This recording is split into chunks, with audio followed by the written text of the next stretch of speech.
Okay. My name is Valerie Gary Bell, and I serve as the president of the Second Episcopal District Lay Organization, and I'm also a member of the Washington Annual Conference. I am so excited to be able to share with you why I think it's so important that we elect Harry Seawright as the next bishop in the African Methodist Episcopal Church. Reverend Seawright has been active in the church for a long time, but what has impressed me most is that Reverend Seawright started out as the president of this local lay organization at age 19. And from that foundation, he has always worked very hard to build a very strong, cohesive working relationship between the clergy and the laity. Reverend Seawright is the kind of leader that you feel comfortable going with him to talk about issues. And if you agree, fine. Even if you disagree, he is someone that you can talk with, and he never becomes disagreeable, but he's always accessible to discuss any aspect of church ministry.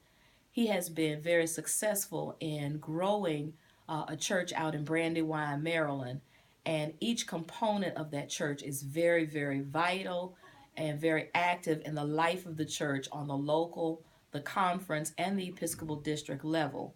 And in a day that of challenging times, we need leaders that are knowledgeable about the AME Church and have been able to be successful in ministry that incorporates so very many people from missions and welfare, his accountability and transparency, and how he handles the financial affairs of the church has been impeccable. He has written a book about how to build a church without losing your mind because he was able to do that. And he's always been so accessible.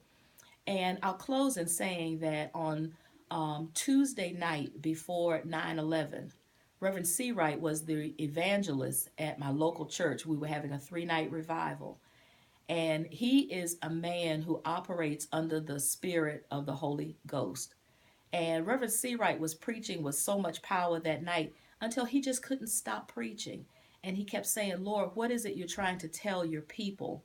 I can't stop preaching. And he preached and preached until we closed with a very powerful altar call. And the very next morning is when we suffered the terrorist attacks. And in my mind, I reflected back on that sermon, and it brought so much peace to me in the midst of tremendous calamity and confusion. And I know that he is a man that follows, he knows the voice of God, and he follows the voice of God. And that's the kind of leadership that we need in the African Methodist Episcopal Church as we face these challenging days ahead.